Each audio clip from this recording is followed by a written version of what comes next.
अस्सलाम वालेकुम बच्चों, आज 9th स्टैंडर्ड इंग्लिश के एक नए लेसन के साथ आपके सामने हाजिर हैं। ये वीडियो मुंबई महानगर पालिका के वर्चुअल क्लास की तरफ से पेश किया जा रहा है। मैं Ansari Rashid Akhtar 9th standard English के एक नए लेसन के साथ। तो चलिए शुरू करते हैं आज का हमारा लेसन। 9th स्टैंडर्ड इंग्लिश के इस नए वीडियो में आज हम देखने जा रहे हैं एक नया चैप्टर जिसका टाइटल है द नेकलेस। जी हाँ बच्चों, हमारी book my English course book for standard 9 Urdu medium students के लिए फर्स्ट यूनिट का लास्ट चैप्टर यूनिट 1.5 जिसका टाइटल है द नेकलेस। ये वीडियो आप BMC EJU उर्दू स्टैंडर्ड 9 इस यूट्यूब चैनल पर देख रहे हैं। चूंकि चैप्टर 2 पार्ट्स में है, आज हम देखने जा रहे हैं उसका पार्ट 1 और जल्द ही पार्ट 2 आपके सामने इसी तरह से पेश किया जाएगा। शुरुआत करते हैं चैप्टर की। पहले warming up activities. Warming up activities में हमारे सामने है चिट चैट सेक्शन जिसमें हमारे पास कुछ क्वेश्चंस हैं।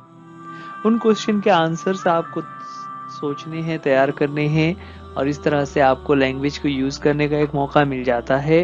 क्वेश्चंस हमारे सामने हैं कि पहला क्वेश्चन है कि do you like jewellery and ornaments.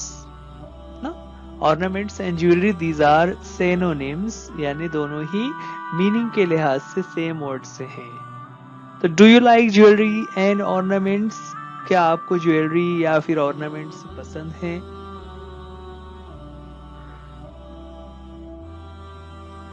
Answer क्या बनता है? Yes, I like jewellery and ornaments. या अगर किसी को नहीं पसंद होगा तो कहेगा no, I don't like jewellery and ornaments ना। लेकिन जनरली लोगों को ये पसंद होता है क्योंकि ऑर्नामेंट्स और ज्वेलरीज लोग पसंद के हिसाब से ही इस्तेमाल कर रहे होते हैं। ओके, आगे बढ़ेंगे। सेकंड क्वेश्चन है do you like to dress up for special occasions. Special occasions यानी किसी खास मौके पर क्या आप ड्रेस अप करते हैं? ड्रेस अप से मुराद क्या आप अच्छे कपड़े पहनकर तैयार हो जाते हैं? तो यस, है ना, आई लाइक इट। हम सबको ही पसंद होता है कि किसी प्रोग्राम में जाना हो तो हमें अच्छे कपड़े पहनना चाहिए। उस पर आगे था कि how do you do that, इस काम को आप किस तरह अंजाम देते हैं, यानी आप कैसे तैयार होते हैं, किस तरह के कपड़ों को पहनते हैं। तो यहाँ पर हमें आंसर अलग अलग हो जाएगा, है ना। वीकेंड से पहले उसका आंसर बनेगा कि yes, I like to dress up for special occasions. उसके बाद how do you do that में क्या हो जाएगा, आप किस तरह से करते हो। तो आप किस तरह करेंगे तो यहाँ पर थोड़ा सा उसके स्टेप्स बताने पड़ेंगे। आप कह सकते हैं कि first I take shower, then I wear the new and clean washed clothes which are ironed already. I wear shoes, I wear tie, I wear blazers. ना, अगर कोई गर्ल है तो कहेगी कि I wear new dresses. I put some makeup on my face. I wear ornaments. Right. इस तरह से इन दोनों क्वेश्चंस के आंसर हो जाते हैं। आगे उसी से रिलेटेड क्वेश्चन और है कि what makes a person happy and confident during special functions and party.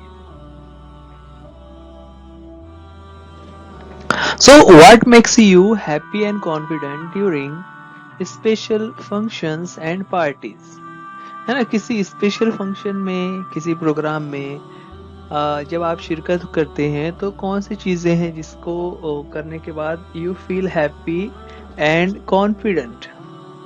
तो उसमें सबसे पहली चीज आ जाती है कि हमारा कॉस्ट्यूम कैसा है, हमारे ड्रेस कैसे हैं, है ना। उसके बाद हमने शूज कैसे पहने हुए हैं। और अगर लेडीज की हम बात करें तो लेडीज के लिए खास करके उनके ऑर्नामेंट्स वो बहुत इंपॉर्टेंट होते हैं कि उन्होंने कौन से किस्म के जेवर पहने हुए हैं। Which type of ornaments are they using that make them happy and confident, right. Okay, आगे बढ़ते हैं। अब आते हैं हम लोग चैप्टर की तरफ। चैप्टर में चूंकि हमारे पास ये बड़ा चैप्टर है और इसे 2 पार्ट्स में किया हुआ है, तो हम आज की इस वीडियो में पार्ट 1 देखने।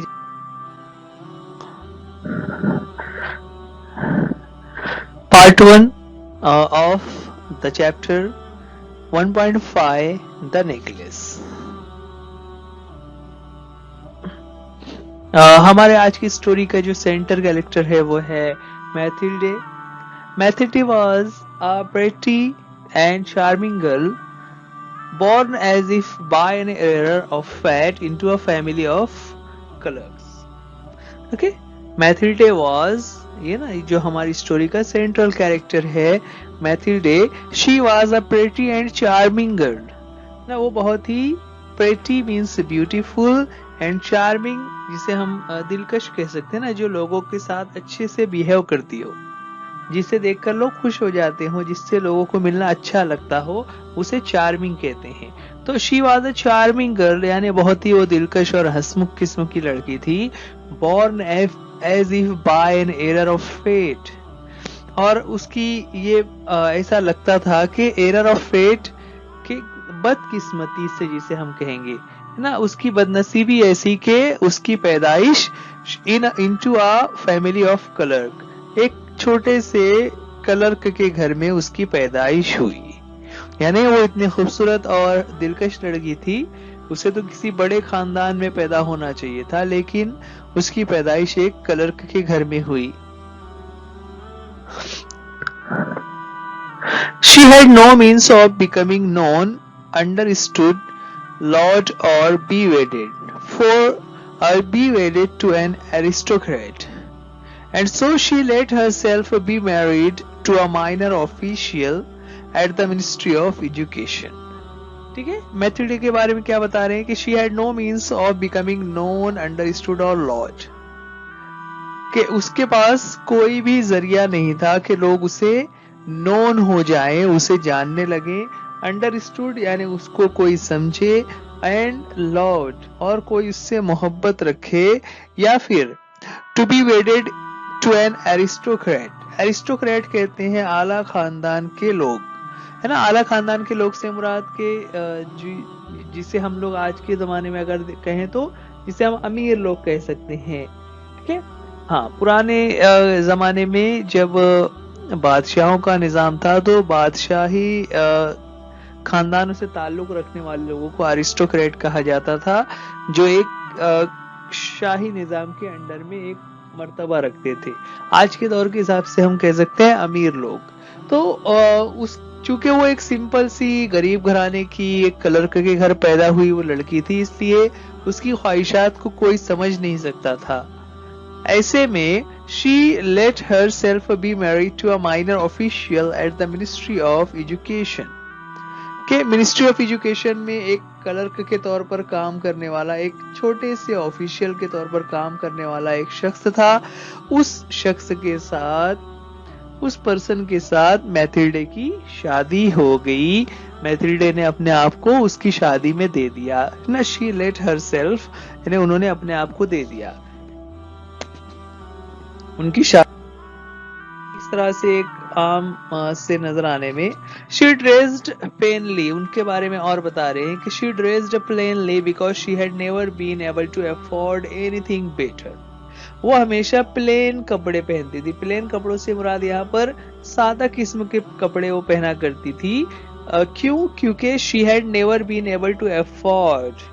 अफोर्ड का मतलब क्या होता है? किसी चीज का खर्च बर्दाश्त कर पाना, कि वो उससे ज्यादा किसी और ड्रेस को खरीदने की ताकत नहीं रखती थी। उसके पास इतने पैसे नहीं थे कि वो कोई दूसरा अच्छा कपड़ा खरीद सके, इसलिए वो हमेशा प्लेनली यानी सादे किस्म के कपड़े वो पहना करती थी। शी सफर्ड एंडलेसली ना, देखिए यहाँ पर एंडलेसली का मतलब क्या होता है? एंड यानी खात्मा होना, लेस एंडलेस का मतलब होता है जिसका कोई खात्मा ना हो, और उसमें एल वाई लगाकर एडवर्ब बनाया हुआ है, यानी कभी ना खत्म होने वाली मुश्किलात में वो सफर हो रही थी। Feeling she was entitled to all the luxuries of life ना, और उसकी ख्वाहिश क्या थी कि जिंदगी में उसे तमाम ख्वाहिशात, जो तमाम लग्जरीज हैं, वो उसे मुहैया हों, लेकिन ऐसा उसके साथ नहीं हो रहा था, बल्कि उसके हालात उससे मुख्तलिफ थे। She suffered because of her shabby poorly furnished house, है ना। और शी सफर्ड, उससे मुश्किलात का सामना हो रहा था उसके शैबी पुअरली फर्निश्ड ना। शैबी यानी जिसे हम कहेंगे टूटा फूटा, फरसूदा, यानी अच्छा, बहुत अच्छा घर उसका नहीं था। तो उसके पुराने से घर में शैबी जो घर है और पुअरली फर्निश्ड है ना, जिसमें जो कलर है या उसकी दीवारों पर टाइल्स लगे हुए हैं, उसको डेकोरेट किया हुआ है, ये तमाम चीजें कहलाती है फर्निश्ड होना। यहाँ पर यूज किया हुआ है पुअरली फर्निश्ड, यानी बहुत कम उसमें फर्निश हुआ था, यानी कहीं पर भी फर्निश नहीं था। पुराने किस्म की दीवारें वगैरह थी, उसी को रंग रोगन करके, कलर वगैरह करके सजाया गया था। आगे है कि all these things that another woman of her class would not even have noticed tormented her and made her resentful ना। क्या बता रहे हैं मैथिल्डे के बारे में कि the other woman of her class, उसके किस्म की जो दूसरी औरतें हैं, वो कभी भी इन चीजों पर ध्यान नहीं देती, लेकिन मैथिल्डे ऐसी नहीं थी। मैथिल्डे के बारे में है कि टॉर्मेंटेड हर, ये सारे ही ख्यालात उसको टॉर्मेंट किया करते थे।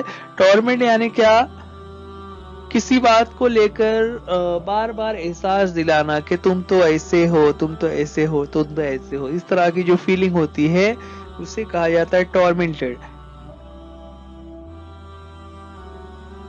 And made her resentful. Resentful का मतलब होता है गमगीन हो जाना, परेशान हो जाना, है ना, गम का एहसास होना। तो उसके लिए यानी हालात यहाँ पर कुछ ठीक ठाक नहीं थे। अब आगे है कि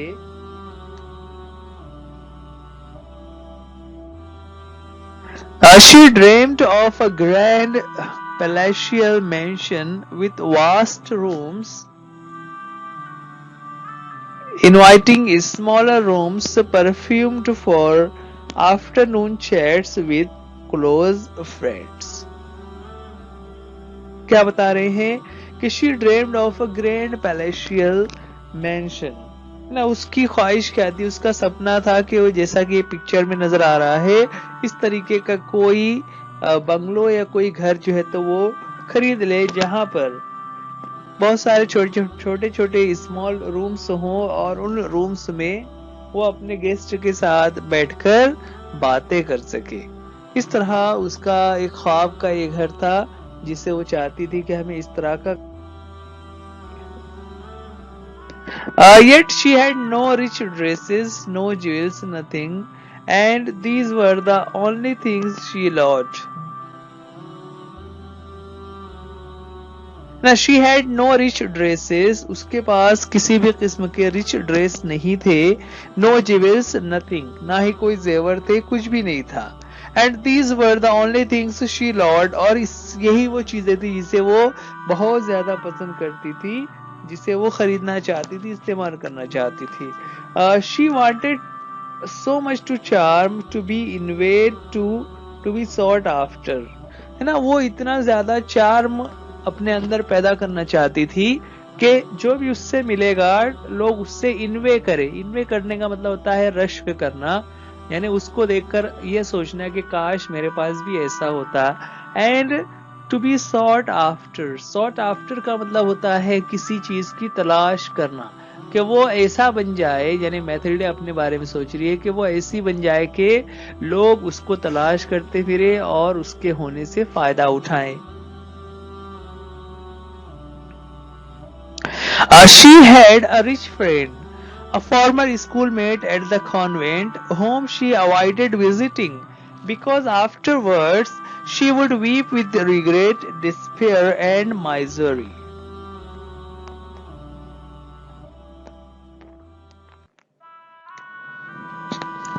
क्या बता रहे हैं?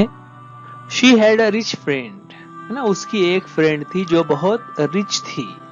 A former schoolmate at the convent, ना, वो उसके कॉन्वेंट में स्कूलमेट थी, यानी वो जहां पर स्कूल पढ़ा करती थी उसी के स्कूल में पढ़ने वाली, फॉर्मर स्कूलमेट से मुराद के वो भी उसी स्कूल में पढ़ने वाली साबिक तालबा थी, उसके ही स्कूल की एक लड़की थी। उसके बारे में कह रहे हैं होम शी अवॉइडेड विजिटिंग, और उससे मिलने को, विजिट करने को वो अवॉइड किया करती थी, because afterwards she would weep with regret, despair and misery. क्यों ऐसा उसको मिलने से अवॉइड करती थी? क्योंकि उसे ऐसा लगता था कि अगर वो उससे मिलकर आएगी तो she would weep with regret, है ना, उसे अपने आप पर रिग्रेट होगा। रिग्रेट कहते हैं अफसोस होना को, यानी अपने हालत को देखकर उसे अफसोस होगा कि मेरी कितनी, ये कैसी हालत है। देन डिस्पेयर, डिस्पेयर कहते हैं मायूसी को। एंड माइजरी, माइजरी कहते हैं तंग दस्ती, परेशानी को, कि कितनी परेशानी और कितनी मुश्किलात में जिंदगी गुजर रही है।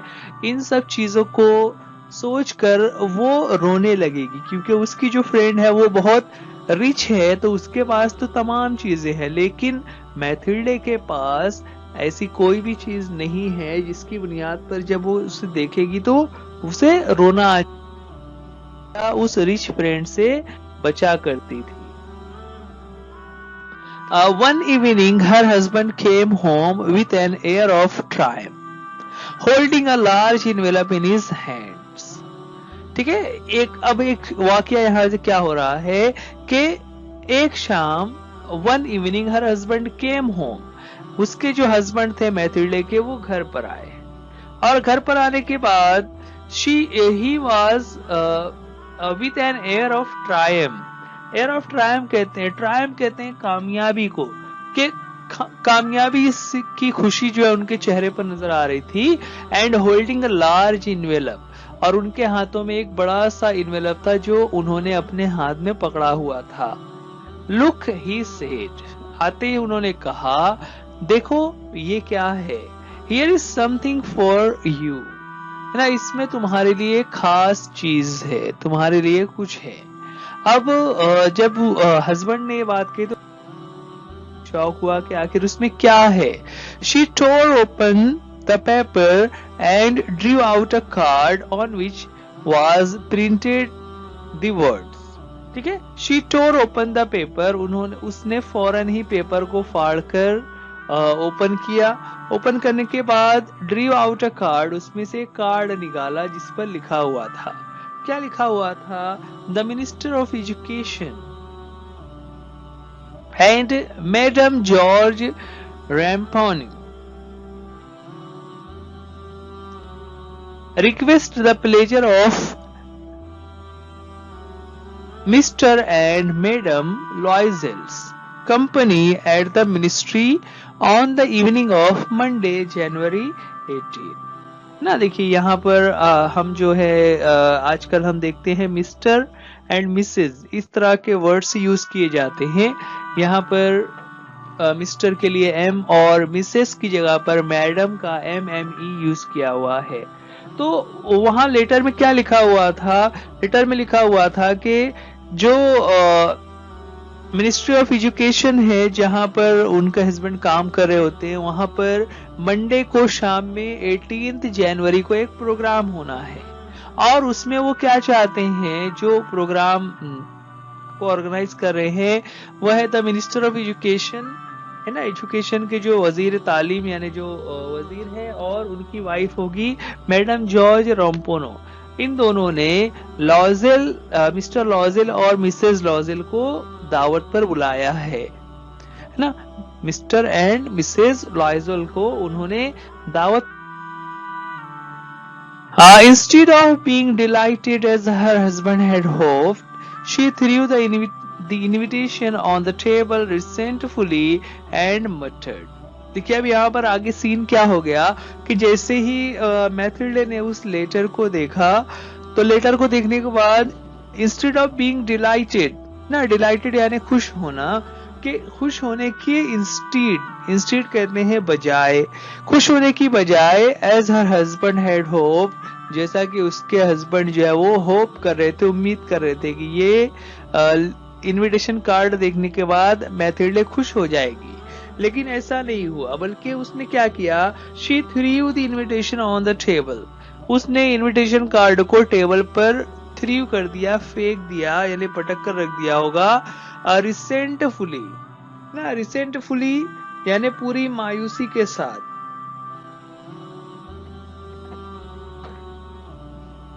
एंड मटर्ड, और फिर मटर किया, मटर कहते हैं धीमी आवाज में बड़बड़ाने को। उसने क्या कहा, what do you want me to do with that, कि तुम क्या चाहते हो, मैं इस कार्ड को देखकर क्या करूं। And what do you expect me to wear if I go, और अगर हमें उस प्रोग्राम में जाना है तो मुझे कौन सा ड्रेस पहनना चाहिए, क्या तुमने कभी सोचा है ना। व्हाट डू यू एक्सपेक्ट यानी तुम क्या सोचते हो कि तुम्हें उस प्रोग्राम में शिरकत करना है, तो उस प्रोग्राम के लिए मैं कौन से कपड़े पहनूं, कौन सा dress पहनूं।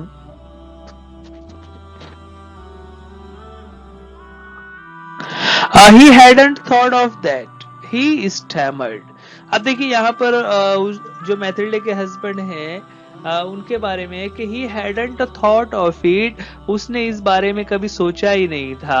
And he stammered. Stammer कहते हैं रुक रुक के बोलना, कि जबान पर जब अल्फाज नहीं आ रहे होते ना तो उसे स्टैमरिंग कह रहे होते हैं। कि he stammered, वो रुकते रुकते उसने कहा कि why,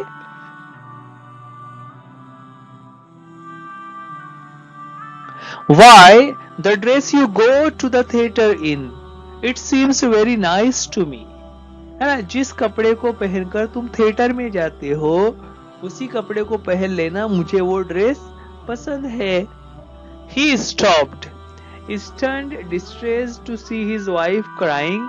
He stuttered and said, what's the matter? Let's see, Mathilde. He hadn't thought of that. He stammered, why the dress you go to the theater in, it seems very nice to me. He stopped, stunned, distressed to see his wife crying. He stuttered, what's the matter? Let's see, Mathilde. देखिए अब आगे क्या हुआ कि जैसे ही dress को लेकर, यानी पार्टी में जाना है, इनविटेशन के लिए इनविटेशन मिला हुआ है, उसके प्रोग्राम में शिरकत के लिए कपड़े नहीं हैं, इस बात को लेकर मैथिल्डे उदास हो गई। तो उसके हस्बैंड ने उसे समझाने की कोशिश की। पहले तो उसने कहा कि क्या हो गया, तुम वही कपड़ा पहन लेना ना जो हम लोग थिएटर में पहनने के लिए जाने के लिए पहनते हैं, और मुझे वो बहुत अच्छा लगता है। आगे उसने कुछ और कहने से पहले ही स्टॉप्ड, वो बिल्कुल खामोश हो गया, स्टन्ड यानी हैरत ज़दा रह गया, और डिस्ट्रेस भी हुआ। डिस्ट्रेस कहते हैं रंजीदा हो जाना, उदास हो जाना को। To see his wife crying, अपनी वाइफ को रोते हुए देखकर वो उदास हो गया। ही स्टटर्ड, स्टटर्ड कहते हैं रुक रुक कर या ठहर कर बोलने को। उसने कहा व्हाट्स इस तरीके से रुक रुक कर उसने कहा होगा, what's the matter, let's see Mathilde, ना क्या बात है मैथिल्डे, चलिए हम लोग कुछ करते हैं। और फिर उसने क्वेश्चन किया कि how much would a suitable dress cost, how much would a suitable dress cost, एक suitable अच्छे से ड्रेस के लिए क्या कीमत होगी, यानी कितने पैसे चाहिए होंगे, है ना। तो वो हस्बैंड अपनी वाइफ के लिए एक तरीके से एग्री हो गया कि चलो ठीक है हम तुम्हारे देंगे। और उसने पूछा कि कितने का आएगा, क्या कीमत उसकी होती है। She thought for a moment, computing the cost and also wondering what amount she could ask for without an immediate refusal. ना देखिए अभी यहाँ पर दो चीजें थी। She thought for a moment, वो थोड़ी देर तक सोचती रही। क्या सोच रही थी वो? कंप्यूटिंग द कॉस्ट, कंप्यूट कहते हैं टू कैलकुलेट, है ना, वो कैलकुलेशन कर रही थी कि कपड़े की कीमत क्या होगी। एंड आल्सो वंडरिंग, और साथ ही साथ वो ये भी गौर कर रही थी कि वो इतना कुछ ऐसा अमाउंट ना कह दे कि जिसकी वजह से उसको रिफ्यूजल हो जाए, यानी उसका हस्बैंड मना कर दे कि नहीं इतना महंगा कपड़ा हम कहाँ से खरीद सकेंगे, इस तरीके से हस्बैंड मना ना कर दे।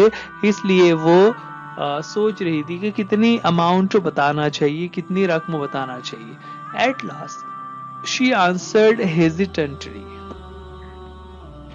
और आखिर में उसने हेजिटेंटली यानी हिचकिचाते हुए अपने हस्बैंड से कहा, I don't know exactly but I think I could do it with 400 Franks, ना 400 फ्रैंक्स कि मुझे नहीं पता कि एग्जैक्ट कीमत कितनी होगी, लेकिन मुझे ऐसा लगता है कि एक अच्छा कपड़ा खरीदने के लिए हमें 400 फ्रैंक्स चाहिए होंगे। फ्रैंक्स जो वहां की करेंसी है, यानी 400 रुपए एक तरीके।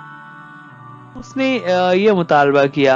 अब उसका मुतालबा करने के बाद he turned a little pale because he had been saving that exact amount to buy a gun for a hunting summer in the country near Nanterre with few friends।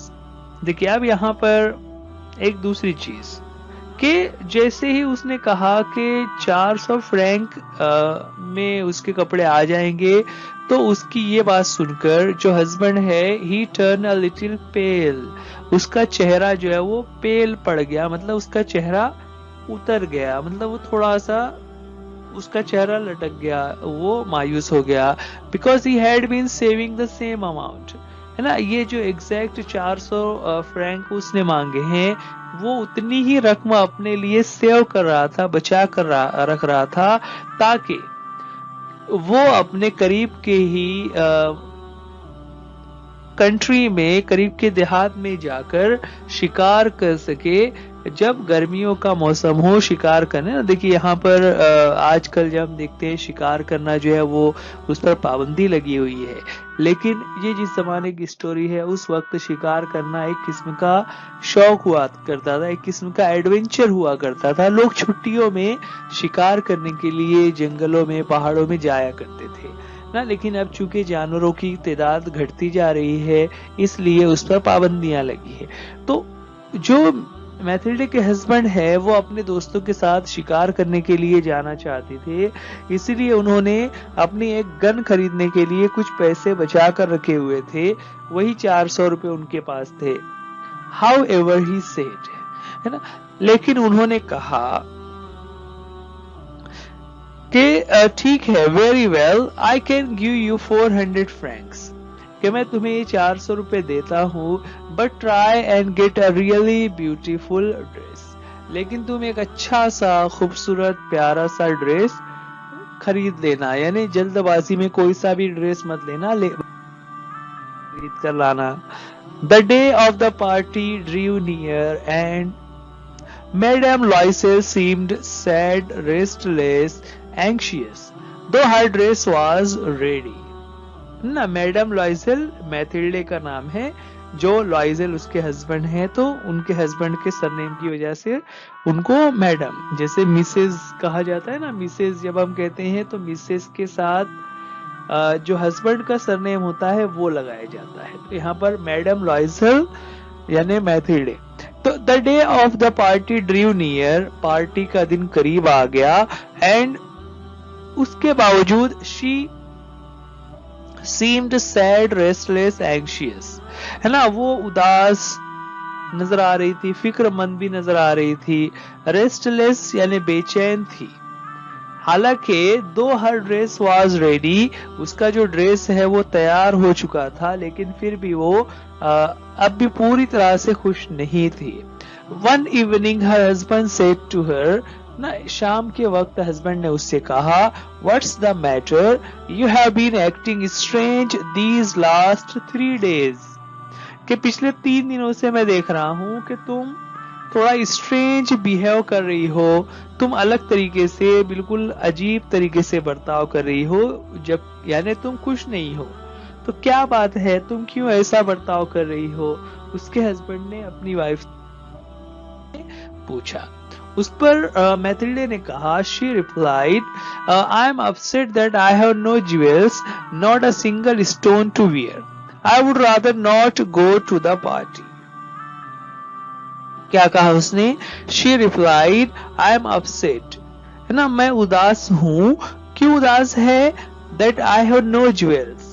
मेरे पास किसी भी किस्म का कोई जेवरात नहीं है. Not a single stone to wear. कोई एक स्टोन भी नहीं है. स्टोन से मुराद यहाँ पर जो कीमती पत्थर और हीरे जवाहरात होते हैं उन्हें स्टोन कहा जाता. तो मेरे पास एक कोई छोटा सा स्टोन या डायमंड या कोई दूसरा कीमती पत्थर वाला हार भी नहीं है कि जिसे मैं पहनकर जा सकूं. I would rather not go to the party. इससे तो बेहतर होगा कि मैं पार्टी में ना जाऊं. अब देखिए, पार्टी में ना जाऊं जब इस तरीके से मैथिल्डे ने कहा तो उनके हस्बैंड को क्या एहसास हो रहा होगा, है ना. तो हस्बैंड ने एक तरीके से कहा कि you could wear flowers, he said, कि तुम्हारे पास हार नहीं है ना तो तुम फूलों का एक गजरा बना लो. They are very fashionable at this time of the year. है ना, जिस वक्त जनवरी के महीने में ये प्रोग्राम होना है तो जनवरी के दिनों में फूलों का हार और फूलों का गजरा वगैरह पहनना ये बहुत ही फैशनेबल है. लोग इसको फैशन के तौर पर पहनते हैं. लेकिन आगे है, शी वॉज नॉट कन्विंस. वो इस बात से बिल्कुल भी कन्विंस नहीं हुई. वो इस बात पर राजी नहीं हुई. वो मुतमईन नहीं हुई. बच्चों, ये वीडियो हम देख रहे हैं यहाँ पर. चूंकि हमारा चैप्टर काफी लेंदी है इसलिए इस पार्ट 1 के इस वीडियो को हम लोग यहीं पर खत्म करेंगे और आगे की स्टोरीज हम जल्द ही देखेंगे. सो डियर स्टूडेंट्स, आज के लिए इस वीडियो में इतना ही. वीडियो देखने के लिए थैंक यू. अल्लाह हाफिज. Good bye.